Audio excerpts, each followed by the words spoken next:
Hello दोस्तों, I am Dinesh Jaiswal और आप देख रहे हैं हमारा यूट्यूब चैनल ज्ञान का भंडार।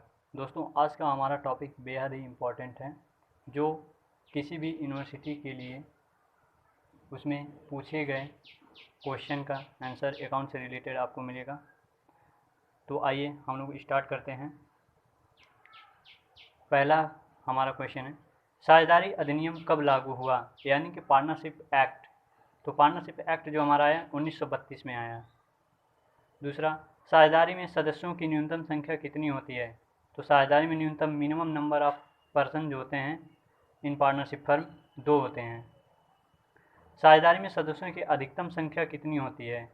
तो दोस्तों, ये बिजनेस ऑर्गेनाइजेशन की बुक में 100 लिखा है कहीं कहीं और 50 लिखा है अकाउंट्स में। तो इसको आपके बुक में जो लिखा हो स्पष्ट उसी को लिखिएगा। हमको लगता है 50 ही है, maximum number of partner in partnership firm 50। Banking व्यवसाय में साझेदारी की अधिकतम संख्या कितनी होती है। तो 10 होती है।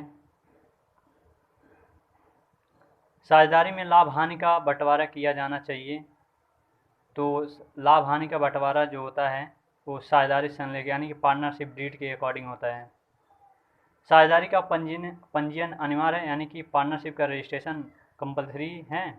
नहीं, पार्टनरशिप का रजिस्ट्रेशन कंपलसरी नहीं है, वॉलंटरी है, या तो कराएं या तो नहीं कराएं। मतलब 7वां है, साझेदारी संलेख के अभाव में लाभ हानि किस अनुपात में बांटा जाता है। तो साझेदारी संलेख यानी कि पार्टनरशिप डीड यदि नहीं हो तो उस कंडीशन में बराबर बांटा जाता है लाभ हानि को। पुनर्मूल्यांकन खाता है। तो यानी कि रिवैल्यूएशन अकाउंट हमारा नॉमिनल अकाउंट होता है, नाम मात्र खाता। दायित्वों में कमी होती है, यानी कि लायबिलिटी में कमी होती है तो हमारा लाभ होता है, प्रॉफिट होता है। हमारा 9वां क्वेश्चन है, संपत्तियों में कमी या वृद्धि या दायित्वों के मूल्य में कमी या वृद्धि किस खाते में दिखाया जाता है। तो संपत्तियों में वृद्धि या कमी, दायित्वों में वृद्धि या कमी हमारा पार्टनरशिप के रिवैल्यूएशन अकाउंट में, यानी कि पुनर्मूल्यांकन खाता, पहला जो खाता हम लोग बनाते हैं उसी में दिखाया जाता है। 10वां है, त्याग अनुपात का सूत्र क्या होता है। तो त्याग का अनुपात का इक्वल टू होता है हमारा पुराना अनुपात, यानी कि old ratio minus new ratio. यह है सेक्रीफाइसिंग रेशियो जिसको बोलते हैं। ख्याति कैसी संपत्ति है। तो ख्याति हमारा अदृश्य और अस्थायी संपत्ति होती है। नया अनुपात माइनस पुराना अनुपात इक्वल टू क्या होता है। तो हमारा होता है लाभ प्राप्ति अनुपात आंसर। साझेदारी की मृत्यु पर उसके देय राशि का भुगतान होगा। यदि कोई पार्टनरशिप है, यदि उसकी डेथ हो गई तो उसके द्वारा यदि पार्टनरशिप में लगाया गया अमाउंट है तो वो किसको मिलेगा। तो वह हम मिलेगा उसके उत्तराधिकारी, यदि कोई होगा तो उसको दे दिया जाएगा, वो है अमाउंट। 14 नंबर हमारा क्वेश्चन है, किस ख्याति को आर्थिक चिट्ठी में नहीं दिखाया जाता है। तो गुप्त ख्याति यानी कि हिडन गुडविल को आर्थिक चिट्ठी में नहीं दिखाया जाता है। नए लाभ प्राप्ति अनुपात का प्रयोग किया जाता है साझेदारी के अवकाश के समय, यानी कि जब पार्टनर का रिटायरमेंट होता है तो नए लाभ प्राप्ति अनुपात का प्रयोग किया जाता है। ध्यान देखो दोस्तों इसको। गार्नम बनाम मरे का नियम कब लागू हुआ। तो सन 1903 में लागू हुआ। गार्नर बनाम मरे नियम किस देश से संबंधित है। तो इंग्लैंड से संबंधित है।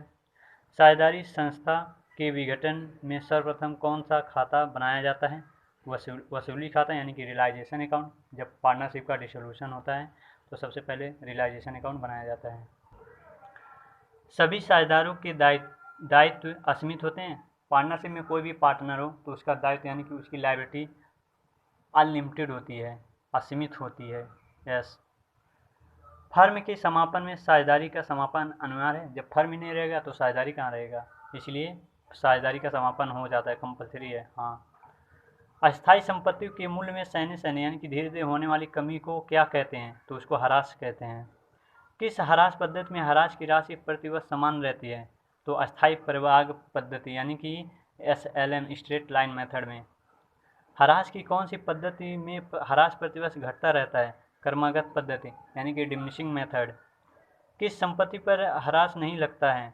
भूमि पर भी नहीं लगता है और चालान पर माल, ये दोनों पे संपत्ति पे हरास नहीं लगता है। हरास की गणना की जाती है पुस्तकीय मूल्य पर यानी कि बुक मूल्य पर। क्रमागत हरास पद्धति में हरास की गणना की जाती है संपत्ति के ह्रासित शेष पर। जैसे कि दोस्तों किसी संपत्ति का वैल्यू 10,000 है, उसमें 10% ह्रास लग गया, यानी कि डिप्रिसिएशन 10% कर दिया, उसका 9,000 वैल्यू बचा, तो ना कि 10,000 पे डिप्रिसिएशन लगेगा। अब 9,000 जो हमारा ओरिजिनल कॉस्ट आया उसी पर 9,000 पे फिर डिप्रिसिएशन 10% लगेगा, वही ह्रासित मूल्य वही दिया है। 27वां नंबर हमारा है, ह्रास लगाए जाने का कारण है मूल्यों में कमी। किसी भी मूल्य में कमी होगा तो ये समझ लीजिए ह्रास लगना कंपल्सरी है। 28वां हमारा, अस्थायी किस्त पद्धति आयकर विभाग द्वारा मान्यता प्राप्त है? नहीं, तो आयकर विभाग द्वारा वह मान्यता प्राप्त नहीं है अस्थायी किस्त पद्धति। संचय का लेखा किस खाते में किया जाता है? तो संचय का लेखा लाभ हानि नियोजन खाते के डेबिट पक्ष में, यानी कि प्रॉफिट एंड लॉस एप्रोप्रिएशन के डेबिट पक्ष में, डेबिट साइड में किया जाता है। ऐसा कौन सा संचय है जो चिट्ठी में नहीं दिखाया जाता है? गुप्त संचय। गुप्त संचय को चिट्ठी में नहीं दिखाया जाता है। ज्ञात हानि की पूर्ति के लिए क्या बनाया जाता है? आयोजन। जैसे जो हमें हानि पता रहती है उसके लिए आयोजन हम लोग करते हैं। अज्ञात हानि की पूर्ति के लिए बनाया जाता है, जो हमको पता नहीं रहे कि वो हानि हो सकता है, उसके लिए संचय हम लोग बनाते हैं। लाभांश की दर को प्रतिवर्ष समान रखने के लिए कंपनी कौन सा कोष रखती है?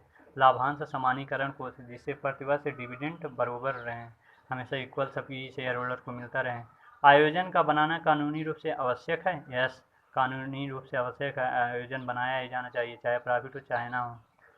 अस्थायी संपत्ति खरीदने या उसके जीवन काल में वृद्धि करने के उद्देश्य से जो व्यय किए जाते हैं उन्हें क्या कहते हैं? उन्हें पूंजीगत व्यय कहते हैं। अस्थायी संपत्ति को खरीदने में या उसमें कोई ऐसा खर्चा किया जाए जिससे उसकी जीवन काल में वृद्धि हो जाए, जैसे 10 साल के जगह 15 साल चले, तो ऐसे खर्चे को हम लोग पूंजीगत व्यय कहते हैं। व्यापार के कुशल संचालन के लिए जो व्यय किए जाते हैं उन्हें क्या कहते हैं? आयगत व्यय। ऐसे खर्चे जिसकी वजह से हमारे व्यवसाय निरंतर चलता रहता है उसको हम लोग आयगत व्यय कहते हैं। पूंजीगत व्यय की उपयोगिता प्राप्त होती है दीर्घकालीन, जैसे एक मशीनरी आप लोग खरीद कर लाएं तो उसका लाभ आप लोगों को वर्षों तक मिलता रहेगा।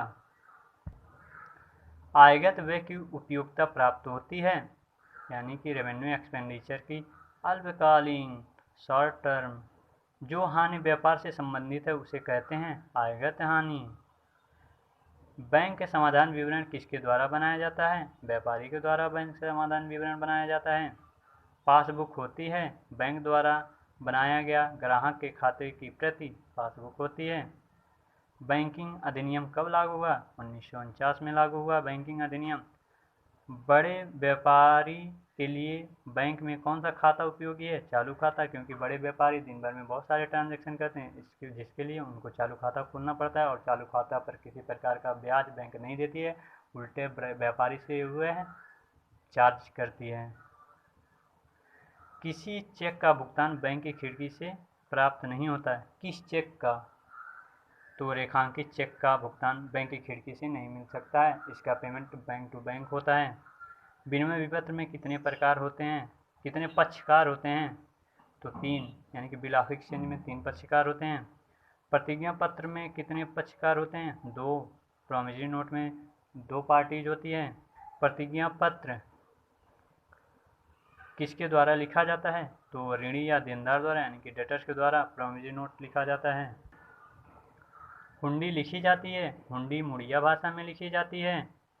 रियायती अनुग्रह दिवस में कितने दिन होते हैं? 3 दिन होते हैं। भारतीय विनिमय साध्य लेख पत्र अधिनियम कब लागू हुआ? यानी कि निगोशिएबल एक्ट 1881 में लागू हुआ। दोस्तों ये हमारे 50 मोस्ट इम्पॉर्टेंट क्वेश्चन थे जो हम लोग पार्ट 1 में कवर किए हैं, और इसका एक और पार्ट आएगा जिसमें 50 क्वेश्चन रहेंगे और 100 क्वेश्चन आप लोग 20 मिनट में पा जाएंगे, और जो आप लोग के लिए बहुत ही इम्पोर्टेंट रहेगा। किसी भी यूनिवर्सिटी में पूछेगा क्वेश्चन, 20 तो मिलना ही मिलना है, ज़रूर मिलेंगे इससे क्वेश्चन, इसलिए आप लोग पूरा वीडियो हमारा देख कर जाइएगा। और वीडियो पसंद आए तो लाइक, शेयर, कमेंट और सब्सक्राइब ज़रूर कर दीजिएगा, क्योंकि इस वीडियो पर कॉमर्स से रिलेटेड इसी तरह इंटरेस्टिंग टॉपिक आते रहेंगे।